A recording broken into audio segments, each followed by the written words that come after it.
Emisor Podcasting. La senda del emprendedor es presentado por Transbank, apoyando negocios.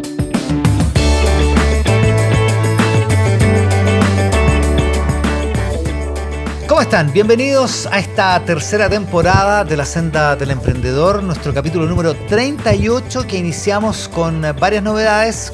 Como siempre nos pueden seguir oyendo en tu aplicación de podcast favoritos, pero también ahora si quieres nos puedes ver a través del canal de YouTube de Transbank a partir de esta temporada de nuestro programa que tan contento nos deja con un montón de historias que hemos ido conociendo. La de hoy es especial, lo hemos seleccionado especialmente para el inicio de esta tercera temporada. Aquí está Francisco Ackerman, nuestro invitado de hoy. Francisco, muchísimas gracias por estar con nosotros. Hola, muchas gracias, Iván. Estoy muy contento. Experto en finanzas, fundador de Fainar, cofundador de Capitalizarme, en fin, y tiene su podcast, así que conoce este mundo, somos colegas en el fondo. Exacto. ¿Cómo se llama? Con peras y finanzas. Sistematicemos un poco en tu historia, a partir de tu historia. ¿Cuáles son los errores más comunes que cometen los emprendedores en materia de finanzas?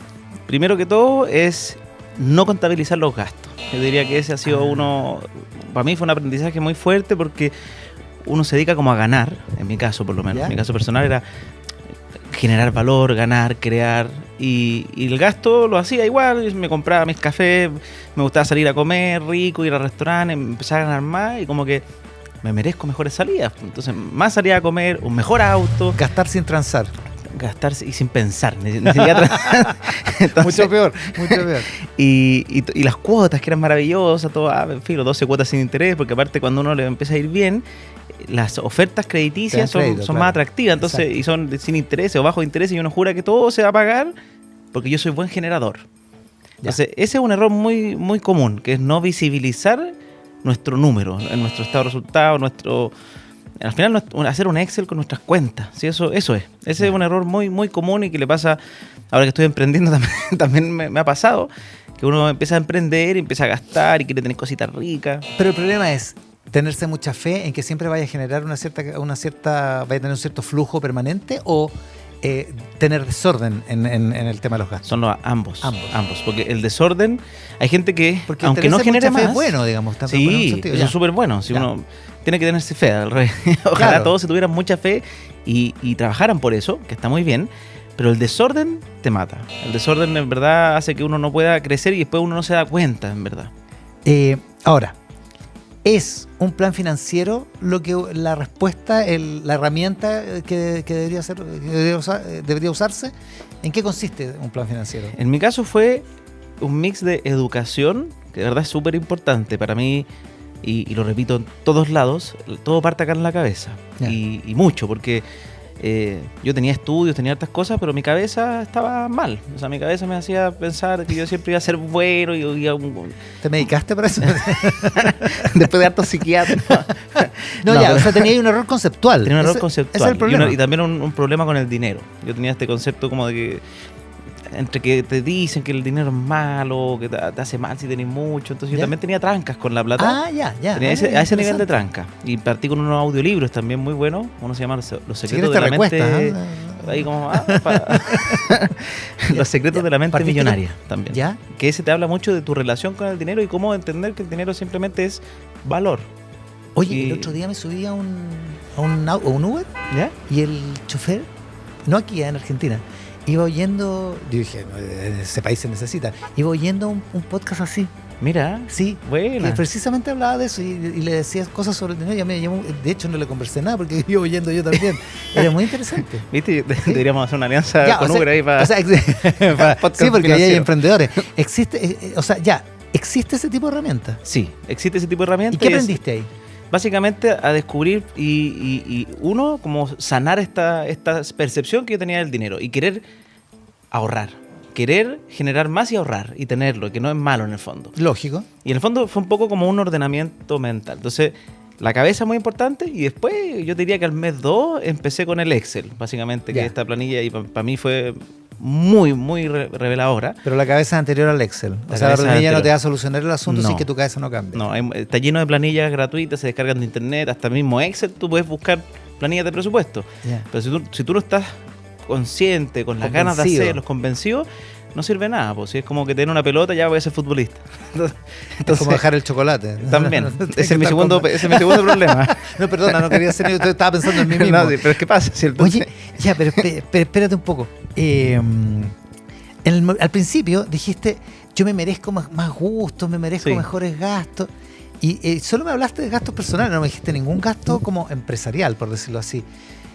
¿Cómo se hace para separar los gastos personales de los gastos del negocio, por decirlo? Ya, ese es un temazo. Yo creo que es un temazo súper importante porque hay que recordar que mi senda de emprendedor, ¿ya? Diría, comenzó realmente como emprendedor el año 2021. Yo antes era cofundador de Capitalizarme, pero me gané este título por sacarme la mugre trabajando y me gané stock options, pero yo no era el fundador emprendedor. Ya, perfecto. Entonces, muchas personas me veían como la imagen de la empresa, pensaban que yo era como el dueño que armé todo. Como que había inventado todo. Pero no, yo tenía mi sueldo y ese sueldo era súper cómodo y todo funcionaba. Y erais socio porque tenías stock options. Y tenía socio por stock options. Pero en el 2021 yo decido emprender al 100%. Y me di cuenta de todas estas complejidades que tiene emprender. Uno, la renta variable completa, de cero a harto. Claro, a veces pasa que es cero. A veces pasa que es cero. Y obviamente cuando tienes trabajadores tú no puedes decirle que es cero. Para ellos no puede ser cero. No puede ser cero. Entonces hay que tener las cuentas súper bien separadas. Yo diría que lo primero que empezamos a armar fue tener sueldos empresariales. ¿Ya? En mi caso como emprendedor, como yo tenía otros ingresos, que para mí también esto es algo que aprendí durante todo este proceso como de revelaciones del 2000, a mis 32, 33 años. Esta epifanía era tener distintas fuentes de ingresos. Entonces, yo ya tenía fuentes de ingreso como influencer, fuentes de ingreso por mi podcast, distintas fuentes. Entonces yo sí me podía dar ciertos lujitos como emprendedor que si estábamos mal, yo me pagaba cero básicamente. Y podía hacerlo. Hay emprendedores que si les pasa eso... Claro, porque tenía ahí espalda por el otro lado. Y ahorré también. Durante toda mi época de trabajador, yo por ejemplo cuando decidí renunciar es cuando tenía aproximadamente 5 años cubiertos si yo estuviera sin trabajarle ni un peso a nadie. ¿Podíais vivir? Vivir. No era un sueldo, ¿En tu ritmo de vida podíais vivir 5 años? Y eso te da cierta libertad. Déjame calcular. Es un ahorro, es un buen número, ya. Pero en verdad no era tan líquido porque era harto en propiedades. Así que no era llegar y sacar. Porque venías de Capitalizarme. Sí, pues me gusta el mundo inmobiliario. Pero tenía para sobrevivir un tiempo. Y eso te da cierta también holgura de emprender un poquito más tranquilo. Y la separación de cosas, básicamente a hacerte un sueldo empresarial, que eso sea parte de los costos. También hay un error muy común de que como que el emprendedor trabaja, se saca la mugre, tiene toda la planilla de sueldos, de gastos, etcétera, y no se consideran. Y es como que no se sacan a como gasto, claro. Y tiene que ser, si la empresa no da pagando los sueldos que uno quiere tener, la empresa en verdad no es viable. No es viable, claro. Puede ser un tiempo, obviamente, porque hay periodos, es como cuando uno levanta capital para hacer un emprendimiento, obviamente esto es lo mismo. En vez de poner capital, tú pones tu tiempo a modo gratuito por un tiempo. Pero tarde o temprano te tenés que pagar y eso es un costo para tu negocio. Sí, y tienes que separarlo. Ya sea mensualmente o una vez al año, como sea. Como sea. Pero yo por lo menos hacemos retiros en principio y cuando me puse una renta, era una renta que era 1 millón, por ejemplo. Y ese millón se pagaba como cualquier sueldo y estaba separado. Yo eso y no ocupaba nada. Y en los gastos de la empresa, ahí estaba. Y ahí estaba, sí.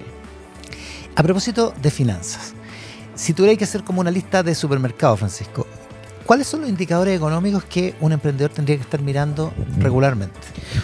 Complejo porque depende mucho de la industria que estés.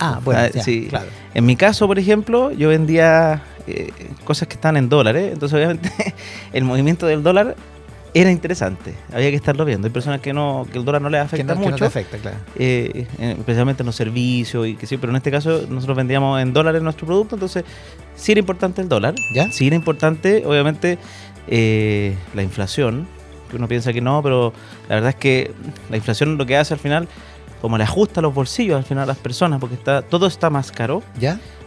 También te ajusta tus posibles ventas. Porque perfecto. Si le va a salir más caro el supermercado, tienes menos plata para lo que tú estés haciendo. Para comprarte a ti. Perfecto. Exacto. Entonces, era no en el sentido, es que pensé cuando dijiste la inflación, dije, claro, porque la UF... No, es porque la gente tiene menos plata. Sí, pues. Entonces, eso es importante. Y eso es... Y bueno, y la UF obviamente si está arrendando, bueno, es que eso ya es otro tema, pero eso es importante.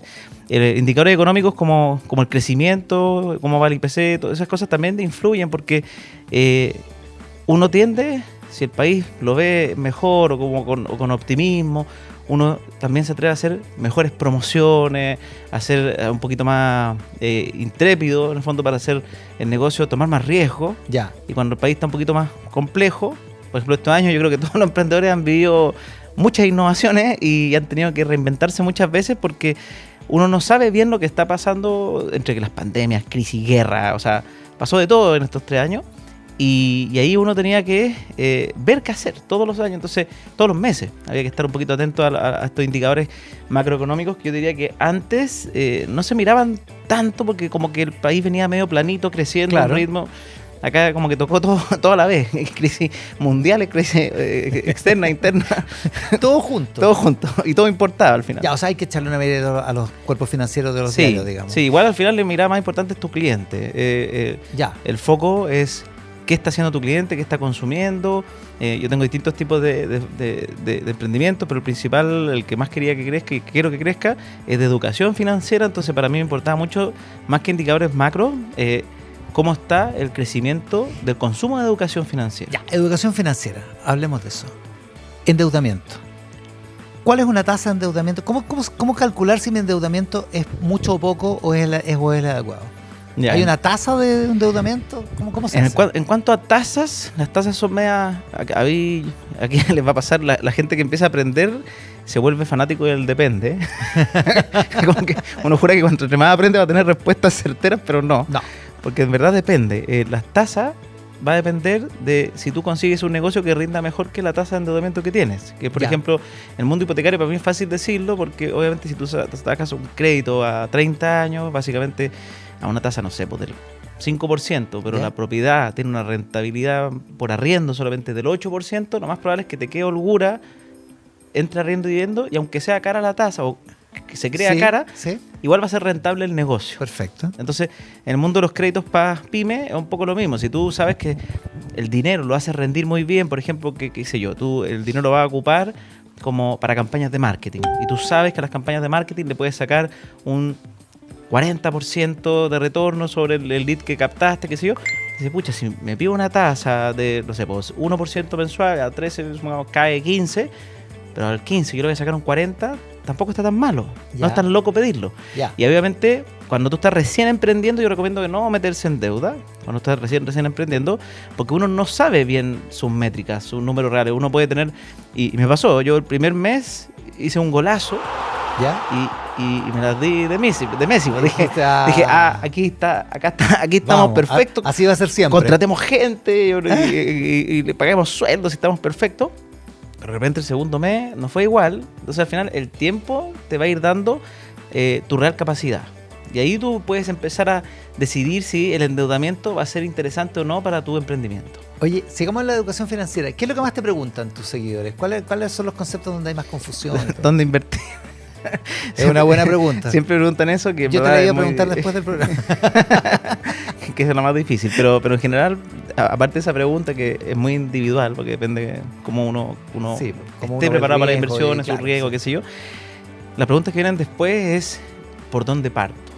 Que es una pregunta muy común, porque hay mucha información y en distintos formatos, distintos influencers, distintos radios, podcasts, lo que sea.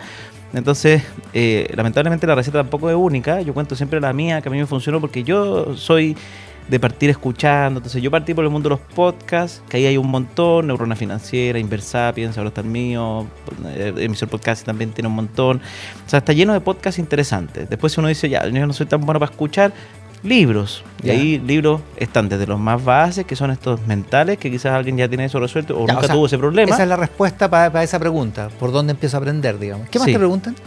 Otra pregunta que me hacen mucho es clásicos como depósito a plazo o fondos mutuos, como comparar distintos tipos de inversión y que las personas a veces no ven como las diferencias porque todavía no lo estudian. Por eso siempre el conocimiento y el estudio es muy importante, pero esa pregunta es clásica. Depósito a plazo, y más este año que los depósitos a plazo han sido como bien especiales y distintos a lo tradicional.